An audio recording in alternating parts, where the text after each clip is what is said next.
And we are back. Appreciate y'all for tapping in with us on this Wednesday edition of the Doin Alright Draft Edition. Got a little work for y'all, man. We told y'all that we was going to have some players on tap for you. We got 4 of them. We're going to mess around with how many players that we do on Wednesdays. You know, we got shows after stuff. But we got 4 today. We normally do 3. Right. I really wanted to get through some of these Senior Bowl guys. So Sure. we'll just see how we handle 4, Brian. Let's see. Can I ask you a question real quick? Man, Brian, please, man. Please ask me a Always do question. this. My guys on the radio they don't like me too much when I always jump in. Like they're starting a segment and I go, "Can I ask a question?" I'm Voch. Please ask me. I know you're Voch. I please appreciate ask me your a Voch. question, man. Big talent. You're big talent.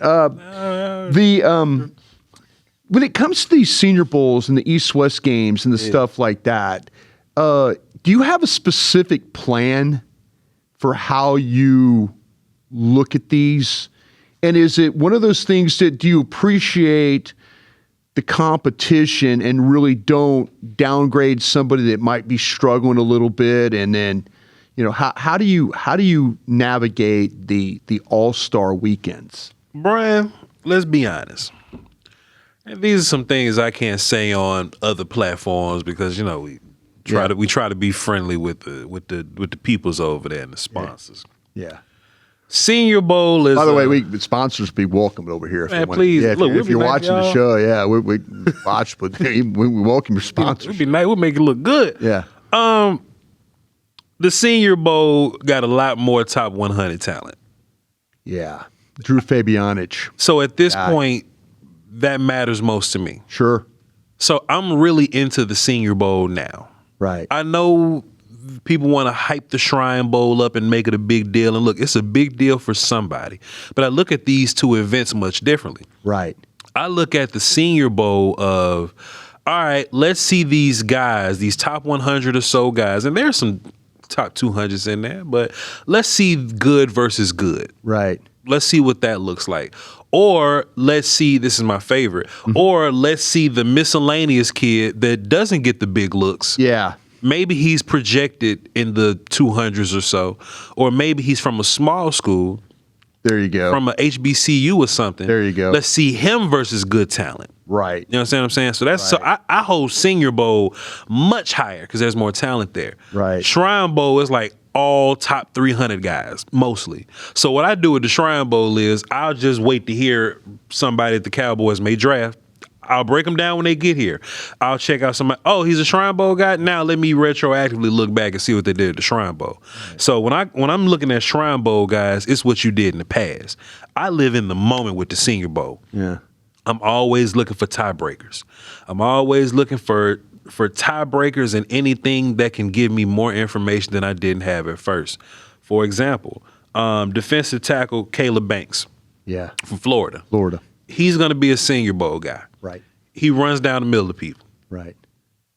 This would be a perfect time to see if he's worked on that. You know what I'm saying? Yeah. The perfect time pro to see if he's coaching worked though on too, you know, going to get pro coaching now Sure. at these things. So it'd be interesting to see if he makes that adjustment as well. And I think this is the best part about the Senior Bowl, which I think they should expand it and let juniors get involved. Yeah. We get to see matchups. Right. I talk about good on good all the time. Right. I give Caden Proctor a lot of praise because he ran into guys like R.M. Thomas, because he ran into Cassius Howell or whatever, right? So now if you're Pregnon, you get to go against Caleb Banks. Right. I get to see which one of y'all is better. I get to see which one of y'all would win that matchup. If you're Kamari Ramsey, a safety, you get to go in some one-on-one so I can see what your range looks like. I may have the opinion of, well, I think Kamari Ramsey is a good man-covered safety, playing nickel sometimes if he's covering tight ends or like bigger receivers. If Kamari Ramsey go into this All-Star game and cover shifty slots, now I get to add to my report, hey, but in the Senior Bowl, he was going against shifty slots and he was looking just good. You know what I mean? Right. So I'm not looking to change my grade too much because it's more film than anything. But if I can add information or give guys small bumps up and down the board or whatever, that's what I'm using it for. Yeah, you know, I remember going back to, and this is the with Aaron Donald. Mm-hmm. You know, Aaron Donald from Pittsburgh going up against Zach Martin. You know, and this is when Zach Martin was playing some tackle. Sure. So he's playing tackle, he's playing guard. The matchup was so good. Like the one-on-one stuff was just quality work. But then, we've kind of laughed about the guys back in the day, the Ali Marpettes from Hobart College, and then Ali Marpet, gets to go up against guys from Michigan and Ohio State and Oklahoma and those. And so you get to see a little bit. I totally agree with you about what the Senior Bowl means. I like the fact of how they compete. I might not downgrade a guy a lot. If you remember Terrence Steele, coming out of Texas Tech in the Senior Bowl, he was not very good. Yeah. And still the Cowboys signed him as, undrafted and then, he became a starter and stuff. But I think it's just a way of, again, you're right about the evaluation, the good versus the good. Yeah. And also the small school guy. Going up against, maybe fighting up a little bit in his weight class, going up against the kids of the Alabamas, Ohio States, Michigans, and those kind of things. I think you get a really good look. And then you get that elite one-on-one matchup with Aaron Donald and then Zach Martin. You would right then, when that was going on, you were like, I'll take either one of those guys. Sure. Just either one of those guys, I'll be happy to have on my team. That's how like camps back in the day used to be. There was this notorious camp, the Mississippi Gulf Coast Community College Camp, where they'll invite all the offensive linemen from all around the state. Right. And we'll just show up and have a camp for like 5 days. We stayed on campus, right, and we just practiced all week. And what they'll do is they'll call out the best at the end. Yeah. So it's like 50 schools there, and they'll call out three offensive linemen of the best, and we'll all go against each other, whatever. I was in the third group, Bryan Broaddus. I was in the third group as a center, and I got smoked. Whatever, I got whooped by some dude from Ocean Springs or something. But like, if I was looking to go to college or something, it was the opportunity. It was an opportunity. Right. I had a cool week of practice, and if somebody was looking for me to go to some bigger college, that. If they had a good report on the dude I just went against, and I smoked him, hey man, who is this kid that just went against the kid from Ocean Springs and just beat the hell out? That's what all this is for. It's a dude every single year, Bryan. Yeah. I remember BJ Hill and what's his face from North Carolina State, I believe. It was two of them, Justin Jones and BJ Hill. Never heard of them. Yeah. 3 Tech and 1 Tech. They both not there together. Red Helmet Gangsters is what I used to call them back on my channel. And they just beat the hell out of everybody. This North Carolina State tandem of 1 Tech and 3 Tech just beating the shit out of everybody. And BJ Hill still playing football. Went on to have a great career. And I didn't know who he was. But that's what Senior Bowl It opened your eyes to that. Open my eyes to the new opportunity. Because he's beating the shot at this guard I've been watching for 2 months. Yeah. Like, who's this? Second round guard, all of a sudden just getting worked. Getting worked by BJ Hill. And I've been a fan of BJ Hill ever since. And they reached out because they appreciated the support. Yeah. And his sister watched my content still probably. Yeah. So shouts out to BJ Hill and his people, man. I wasn't doing favors. Yeah, okay, let me circle back real quick. I know we'll get to this draft stuff. We'll get to it, Yeah. But circling back to, is that how you had your relationship with Guyton? I mean, you weren't the biggest Guyton fan, but Guyton respects your honesty and your thoughts about him. I think a lot of work. I think he appreciates your work you put into it, and I think that's why I respect him as an improved player. Yeah, because some people are just pout. Yeah. But if I'm being fair, I'm being fair. Right. You know what I'm saying? If I'm being real, I'm being real. I was amazed at camp. Like, I was looking down from the suites, and I looked down, and you're down there talking to Guyton after practice, just hanging out, like, just immediately after practice, you two are down on the field there doing it. Just kicking it. I think these players are chronically on social media because they're 20-year-olds. Right. And I think they see a lot of the mess being thrown around sometimes by some people. But when I get to go, I think this about Guyton, and here's a video clip of why. Right. Here's 5 more video clips of why. You can't say I'm hating. Right. You can't say I'm being messy. I'm showing you what's on film. Here's a funny story. I wasn't even Voch Lombardi then. I was just Voch, the YouTube guy. We had this Facebook group back then. Where people would come in and talk about draft. I wasn't a big fan of Reuben Foster. He was a linebacker from Alabama. Alabama, yeah. Wasn't a big fan of him. He was big as hell, strong as hell, A-gap guy. God, he looked good looking athlete, Bryan Broaddus. Boy! Yeah. Woo! Yeah. But I thought he was kind of slow. Yeah. And I didn't You weren't wrong. And I didn't think that he processed all that well. Yeah. Somehow Reuben Foster found my Facebook group and me like criticizing him. Yeah. Because I made a video of it. And he called me out on it. Yeah. And he thought I was gonna change my tone about it, but he respected that I was being fair to him and that I showed the all film. you can ask, That's man. all you can ask. Yeah. But I'm basically showing the film of why I feel this way about Reuben Foster. He was like, hey man, I ain't gonna lie. I mean, I respect you keeping your energy and showing the film, but I just think that blah blah blah. All right, cool, Reuben. Hey man, I hope you have a good career. Yeah. Yeah. one of these? Did you see one of these? Shouts out to Reuben Foster though, bro. Yeah, look, you did your thing. I'd be man. coaching high school ball somewhere. Shouts out to Reuben Foster, man. He did his thing. Yeah. You know what I'm saying? But we wasn't wrong. Yeah. Brian, this KC Concepcion kid, wide receiver from Texas A&M. Right. Boy, I like route runners, man. You do. Brian, I let a lot slide if you a nuanced route runner. Mm-hmm. If something else I'm learning to hate too with these wide receivers, Brian. You know how if it's like cover two, there's a corner in the flats and there's a linebacker kind of working hook and curl. Somebody asked, what does it mean by sit in the hole of the defense? They find the whole of the defense. Sure. If you're in zone coverage, let's say cover two. Yeah. There's a corner in the flats, and there's a linebacker running hook and curl. There's a bit of space in between that if a wide receiver is running, the quarterback should hit him like right in that gap. What you want is the wide receiver to have enough sense to go, all right, here's the gap. Let me slow down and look for the ball a little bit.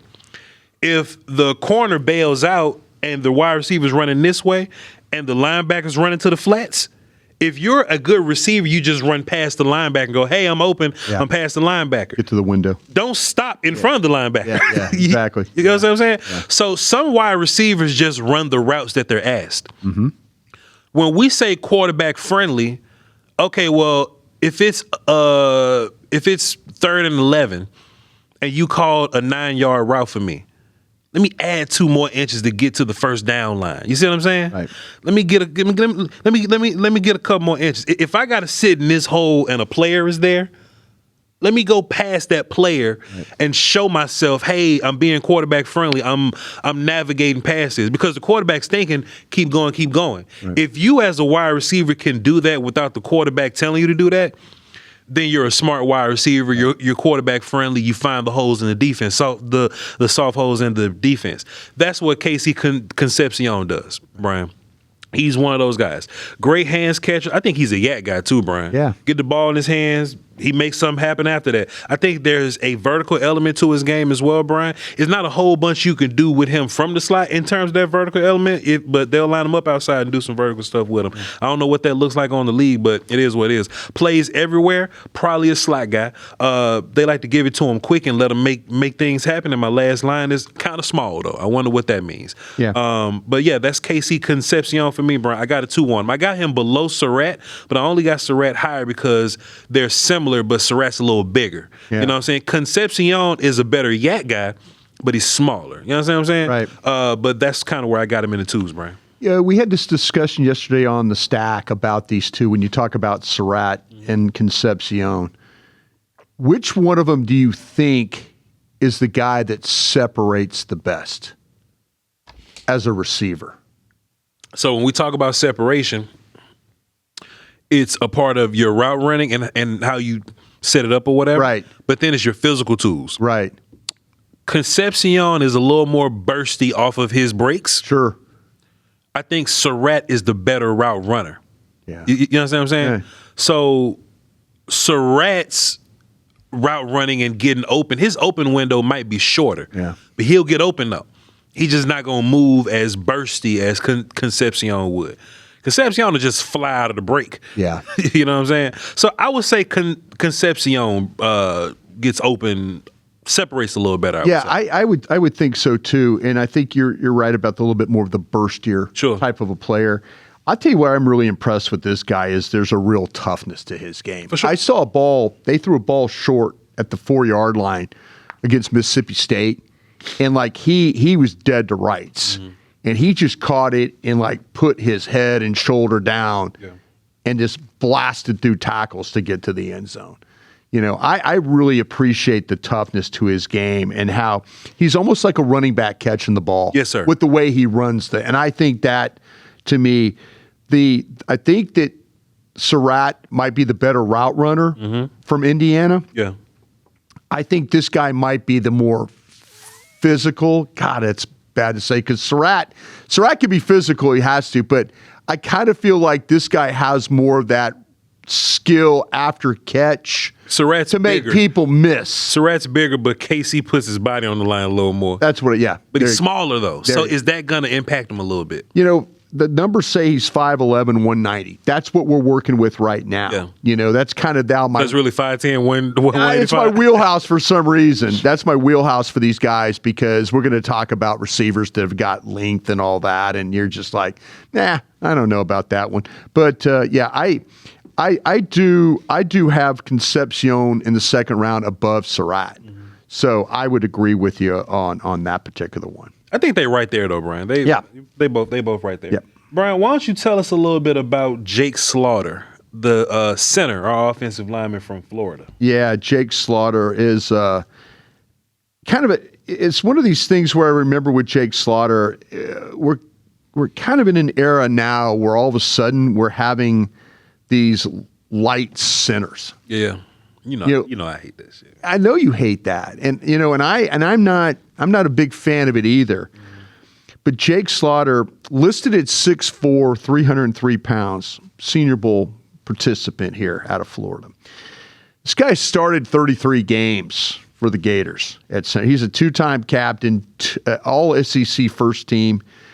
He is not the biggest guy in the world weight-wise. I mentioned 303. He is not going to hammer you coming off the ball. He's going to be a get-in-the-way position, shield blocker, more position than power. You'll probably see it at the Senior Bowl. There'll be those guys you're talking about, like a Poona Ford, or there'll be a Hill, or some of these big mammoth tackles. Lee Hunter. Yeah, exactly. Texas Tech, and he'll jump in front and shield him from the play, and the ball will go behind him, and you're like, look at that kid. Yeah. But he is not going to take anybody and move them off the line of scrimmage. He's not going to end up on the ground either when you watch this guy play. This is a fluid, moving player. He's a second-level guy. You could see him in screens. You could see him in with the adjustments. Like, he is always, like, communicating. They're trying to identify. He's passing stuff along the line of scrimmage. I really like the way that he plays with leverage. I think he's got the ability to reach and maintain those wide blocks on these tackles just because of his footwork. Yeah. He's going to have to play in a scheme where that's the case. Yep. Where we're talking about all these Utah offensive linemen. He is in that mold. If he goes with the Utah offensive linemen where they're all stepping and second level and gap and not playing with power. Yeah. Jake Slaughter from Florida is that kind of guy for it. Coaches will love this kid's smarts for sure. Decent pass blocker, solid punch. He's more about, trying to be a fighter and trying to win with aggression and things like that. I think his power is going to let him down. His size is going to let him down a little bit. Sure. Does all the run game stuff that you would want him to do, but he's a cool hat-on-hat guy is what we call him. Right. He's a decent help guy.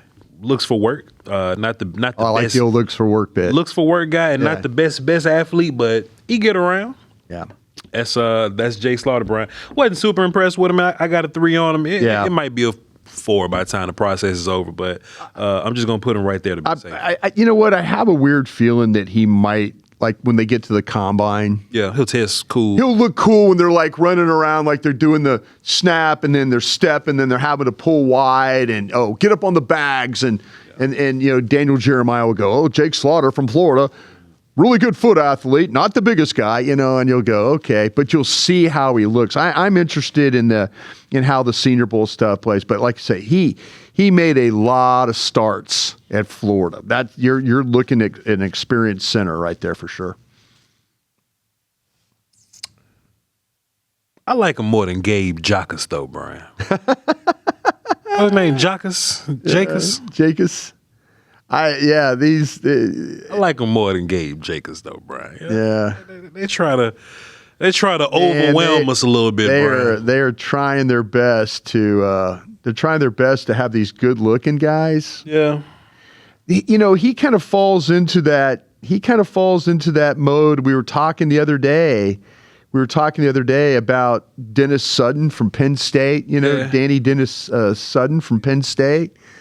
These really good-looking guys that don't play like they're really good-looking guys. And I got him lower than Sutton, Bryan. I got pissed off. Did you put this kid in the 4th? I got a 4 on him, Bryan. Yeah. I got him and LT Overton in the. See, I can't figure out LT Overton from Alabama. He ain't good neither. They both in the 4s for me, Bryan.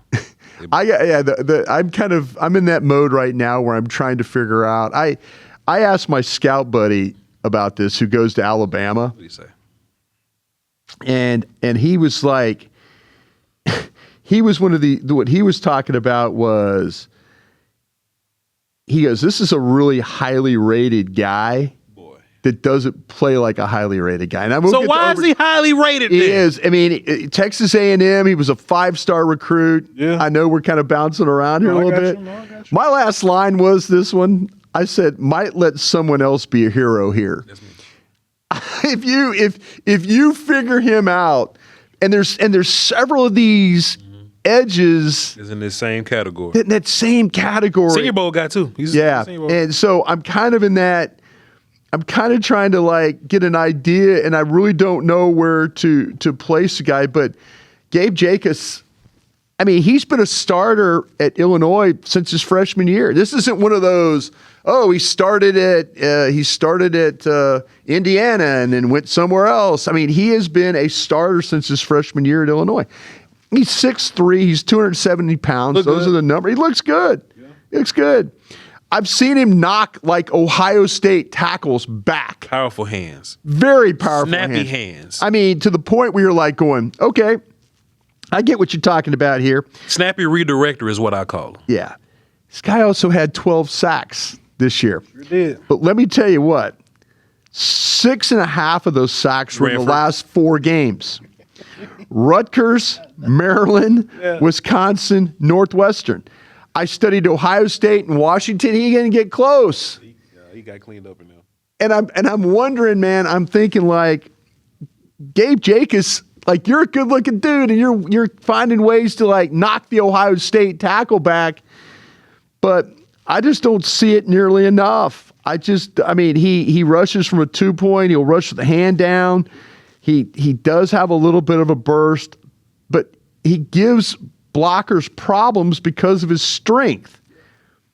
And he's not going to get moved off the line. He's not, but he can hold that point of attack. He just doesn't have pass rush moves. He doesn't have anything. And you wonder, is this one of those things where you're going, oh, he could be coached up? He could be coached up is the scout's way of saying, oh, wait a minute, you got to pay attention to this guy. And then the next thing you say, and then they got a coach go, oh, yeah, I could coach him up. And he's doing nothing. Let me tell you what I think, Bryan. Have you seen Josh Josephs yet, the pass rusher from Tennessee? No, I have not.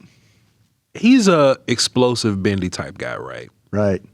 He doesn't have a bunch of sacks, but at least I'm watching him and I go, okay, I see this dude trying to try stuff. Right. I think those dudes are coachable because they're dudes that are thinking a little bit. Right. Gabe Jacas runs down the middle of people every play. Yeah. I don't think you could teach people like him because he ain't out there thinking. Yeah. He just out there running. Yeah. He blank-minded. He's running around in a circle, Bryan Broaddus. Powerful hands, upper body strong as hell, snappy redirector is what he called. It was probably somebody trying to reach block him or something. He just punched him and they just the other way, just naturally strong. Yeah. Cool length. Yeah. But boy, he runs down the middle. Boy, he run down the middle of everybody, and his pad level gets real high sometimes. Mm-hmm. That means he's not thinking, Bryan. Can't disengage in the run game at all. Okay, this is where I had a problem when what you just said. Sure. Because you're right. Mm-hmm. This guy's got a wrestling background. Where you think about leverage and throwing guys aside and stuff like that. See, that's the thing that always worries me about these guys. All of a sudden, you tell me he was a former champion wrestler and stuff, and you're thinking, well, play with leverage. He's a strong guy. He kind of understands. Yeah. But he doesn't always show it. Nope. He doesn't always show it. But you know he's strong as hell, though, bro. That's what I'm saying. Know he's strong. That's what I'm saying, though. And I wonder, let me ask you another question. Please. What happened with Donovan Ezerako this year throw you off in any way as you now look at these edges? Oh man, I just think that's just pass rushes, man. I just think he's not. So look, the type of pass rusher he's a technician. Right. I think he has to level that up one more time. Right. He's not like a super athlete or something that's just running past people. Right. Micah Parsons still ain't the best technical rusher in the world, but he's physically gifted. Yeah. Donovan Ezerako ain't physically gifted like that. Yeah. But he's a technician, But we didn't see that all the time, man. We didn't see it, but I think the league is about where he is, and he has to learn like the next step. Right. In which I think he will, because it takes a while to learn what he knows right now. But like your first game, Jordan Mailata. Yeah. That's so different than his last game, which is like getting 3 sacks versus Pittsburgh or something. You know what I'm saying? Totally different. So I think he's going to have a much better next year because he's going to be a little stronger. He's going to be a little more acclimated to the speed of the game, probably in better shape and all that. So I think he'll be much better. But think about Abdul Carter. Abdul Carter got less sacks than him. Yeah. He's much more physically gifted. Yeah. But he ain't got the See, I thought the learning curve was going to be small for Donovan Ezerako. I thought he was going to be able to come in and have that high. He does get pressures, but I was thinking he was going to win more being edgy and dippy and that kind of thing. Maybe it is small. Maybe the learning curve is small because some of these other pass rushes they not really they ain't really getting off to their 4th and 5th year. Sure. Just I wonder about these guys like the Gabe Jacas. Oh, he don't stand a chance.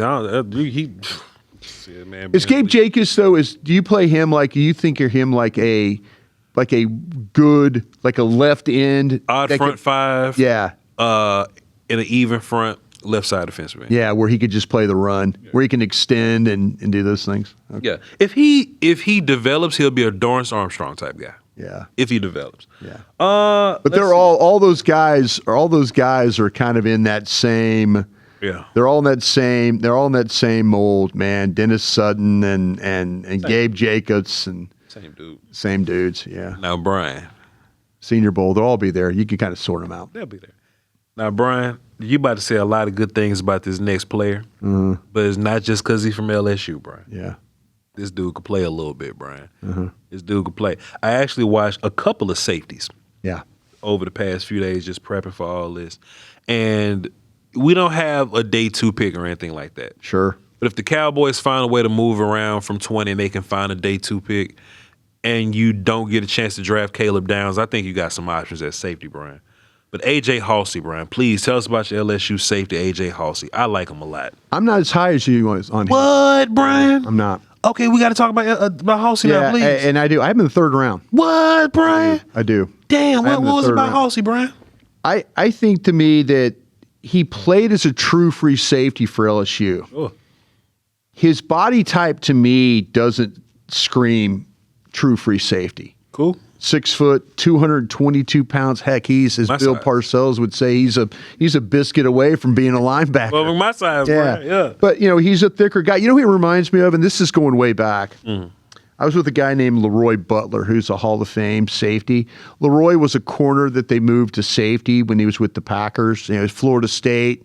He went we moved him to safety, and he became that. By the way, Darren Woodson. Okay, just Hall of Fame real quick. Darren Woodson not in the Hall of Fame.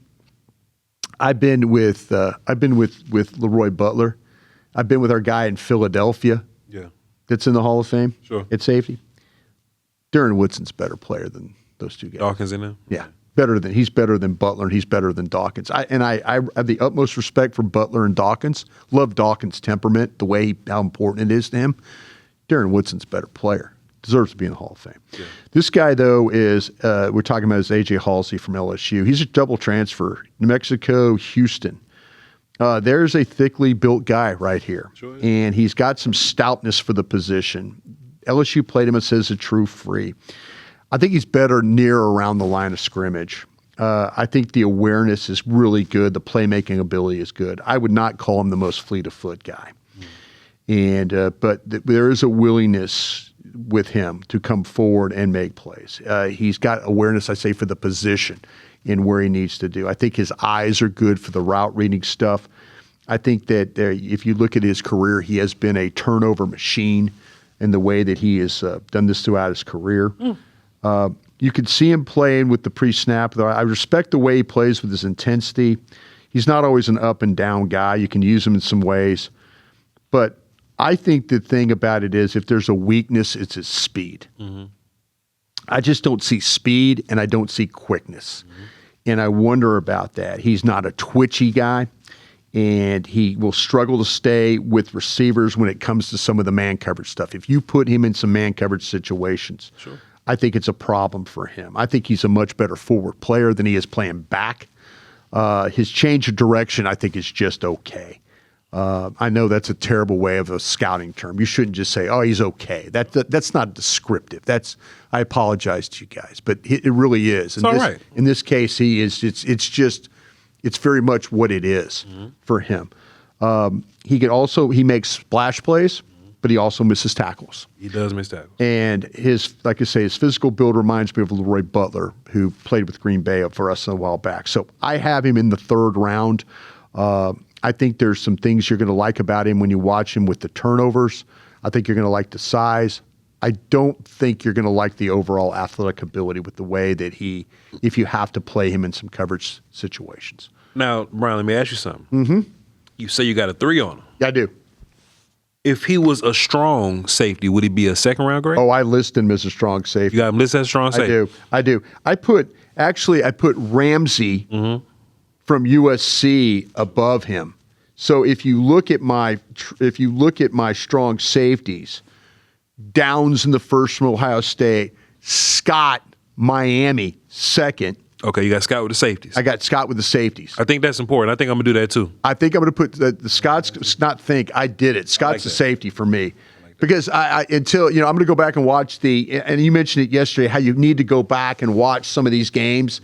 Can he cover? Can he do things? I think Scott would be a safety, a strong safety. Then it's Ramsey, Haulcy as my guys. With Michael McNeil Warren, who we'll get to here in some coming days from Toledo, I got him as a true free, and he's going to play as a free. So in the third round, it would be Ramsey, Haulcy, and then McNeil Warren would be my third round safety. You got McNeil Warren as a true 3? As a true free? As a true free. That's so interesting, man. Yeah. Well, we got some talks coming up. Yeah. Damn. Tell me about Haulcy. What you got? I also got him as a strong safety, Bryan, but how you explained him, turnover getting. It sounds good. No, sounds good. Sounds good. I agree on the athleticism, though. Yeah. And I agree on the missed tackles. Like, those are my 2 big knocks on him. Sure. Right? But besides that, just as a box safety, I think he's very willing in the run game. Absolutely. Though. You know what I'm saying? Like, I think he misses a lot of tackles because he's involved in many of them. He's trying. You know what I'm saying? He's as opposed to, you look at somebody, I think even Ramsey, when Ramsey's like playing free, like, he don't always come down and get in there. Yeah. I think Haulcy, when they put him at free safety, I don't think that's what he does best. No. But I think he did a damn good job doing it, though, like a damn decent job at it. So in my mind, what that kind of leads me to kind of think a little bit is, like, if he was a free, he could play halves, right, or like something like that. But I wouldn't want him to be like a 1 high free or anything like that. But you're not wrong. I think he's much better. He's much better by the line of scrimmage. I don't want him man covering twitchy people. Right. But I think anytime he's in zone, he gets to read the quarterback and float around a little bit. I think he makes some smart ass plays on the football, bro. He does some smart ass plays. The athleticism matters more to me if he's a free. If he's a pure all day, every day free, I'm in the middle of the field, either cover one, cover two. That's where I think speed matters a lot more. I think if you're a strong safety, I think that lends you a little more room to be not as fast or not as quick. So I wouldn't call him the perfect strong safety candidate where he can go cover anybody or whatever, but man, play him in the, I think he's better than Donovan Wilson today. Oh, no. You know what I'm saying? I do that. You know, the thing about it is, I think LSU probably played him out of position. For sure. And the turnovers are impressive. The willingness. I think the way that he plays with his eyes and the way he sees things. Yeah. If he didn't have that ability with his lack of speed, there would be problems here. And honestly, I think that's what's going to separate him a little bit, right? Because I think McNeil Warren, he's going to make a lot more plays in the run game. Yeah. He's going to make a lot more plays in the run game. Yeah. Kamari Ramsey's going to play a lot more nickel and cover a little bit more. But I think if you had to think about who's going to take the ball away more, I think Haulcy's going to get the most big plays out of all these guys. Even like Scott, right?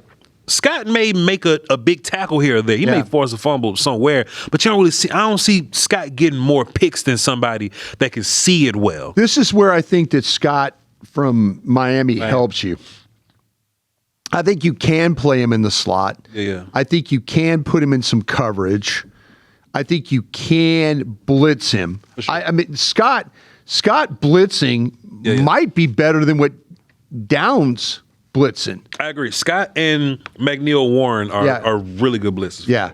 So to me, I'm kind of in that mode of I feel like you could do more with Scott. Mm-hmm. I would never play Haulcy in the slot. No. I would never think about doing that. Nope. I think there's things you can do with Scott that is more than what. So that's why I have him. I know I was talking to my buddy who's one of the teams goes and does Miami. He's going to keep him in the slot, but I can't do that, man. I can't do that. I think he's too valuable of a weapon. Scott playing around the line of scrimmage and playing in the slot and blitzing and covering tight ends or covering slots or whatever he has to do. I just put Scott on my safeties, Brian. Yeah.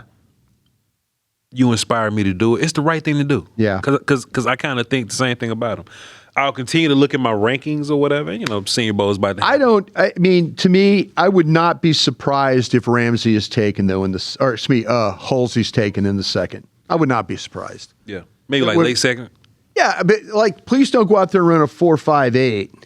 Yeah. You know, don't go out there and run, and then if he runs 4.58 at the combine, all these LSU kids will wait and run in Baton Rouge anyway. Please don't be a 4.58 guy. I just have a feeling that might be the case. Watching him play, but he might train his ass off, and all of a sudden, he's a low 4.5 guy. Yeah. And then you kind of feel about him maybe a little bit different. Lose some weight, get down to 215 or something. He is a big, thick guy. I mean, seriously, that number is stretched on him a little bit. Now, Brian. Now, if I'm trying to be creative, I'll just take Haulcy, put him at linebacker, and just make him a coverage linebacker. Yeah, that's your next Fred Warner right there. There you go. But he missed tackle, so you can't do it. You can't maybe do that. But he missed tackle. Sure. Hey, man, chat. We appreciate y'all. We're grateful that y'all came in and tapped in with us. Tomorrow we're going to do Q&A. So I'll put the back signal out, get some Q&As ready for y'all, get some questions. Y'all have fantastic questions, by the way. And me and Brian will answer those tomorrow. And then we're going to do a Friday show, and we'll cross that bridge whenever we get there. We'll let you know what it looks like, but we have a plan to continue to put our content out. So don't you worry. CrownGlobeMedia.com is where you find everything. It's where you find the merch. You find the other shows. You find the audio podcast. Everything that you're looking for is on CrownGlobeMedia.com. That's Crown Globe Media on Twitter.